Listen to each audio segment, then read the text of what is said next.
સૌરાષ્ટ્રના વેરાવળ અને સોમનાથમાં દરિયા કિનારે મધદરિયે માછીમારી કરી રહેલી એક બોટમાં પાણી ભરાઈ જતા બોટમાં સવાર 9 માછીમારોના જીવ જોખમમાં મુકાયા હતા। દરિયામાં તોફાન વધારે હોવાથી અને તોતિંગ મોજા ઉછળી રહ્યા હતા। આખી રાત આવા તોફાની માહોલ બાદ પણ દરિયો શાંત ન થયો હતો અને વહેલી સવારે પણ તોફાની માહોલ યથાવત રહેતા એક બોટમાં પાણી ભરાવાની શરૂઆત થઈ હતી। આ બોટમાં 9 માછીમારો સવાર હતા, જેઓએ બોટમાં ભરાઈ રહેલા પાણીને બહાર કાઢવા માટે પ્રયાસ કર્યા હતા, પરંતુ તેમ છતાં પાણી ભરાવાનું યથાવત રહ્યું હતું। આથી આજુબાજુની અન્ય બોટોને મદદ માટે બોલાવવામાં આવી હતી। આથી વલસાડના ઉમરગામના પડગામ અને આજુબાજુના વિસ્તારના માછીમારો જેઓ નજીકની બોટમાં સવાર હતા, તેમણે તાત્કાલિક મદદ માટે દોડ્યા હતા।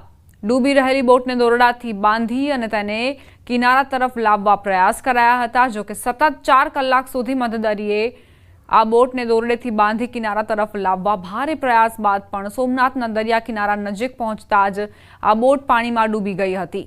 આથી બોટમાં સવાર ટંડેલ સહિત કુલ 9 માછીમારોએ પોતાના જીવ બચાવવા દરિયામાં કૂદી પડ્યા। તેઓ પણ આ દરિયા તોફાનમાં ફસાઈ ગયા હતા, પરંતુ આજુબાજુની બોટમાં સવાર માછીમારોએ તેમને બચાવી લીધા હતા। ઉમરગામના પડગામ આસપાસના વિસ્તારના માછીમારોએ મધદરિયે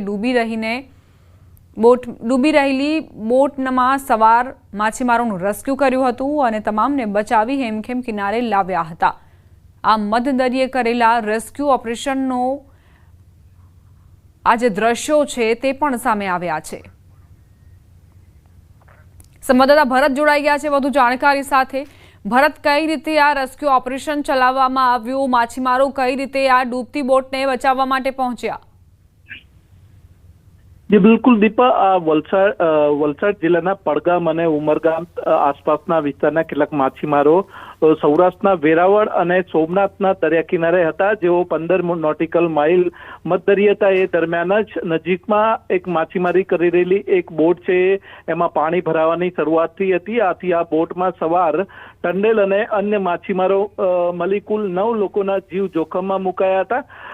આ લોકો છે 17 તારીખે દરિયામાં માછીમારી કરવા નીકળ્યા હતા। જોકે ત્યારબાદ વરસાદી માહોલમાં મધદરિયે તોફાની માહોલ સર્જાયો હતો અને દરિયાદેવ તોફાની સ્વરૂપે માં હતા અને દરિયામાં ઊંચા તોતિંગ મોજા ઉછળી રહ્યા હતા। આ દરમિયાન વચ્ચે આ તોફાની માહોલમાં એક બોટ ફસાઈ હતી અને જેમાં પાણી ભરાવાની શરૂઆત થતા જ આભાર ભરત, જાણકારી આપવા માટે।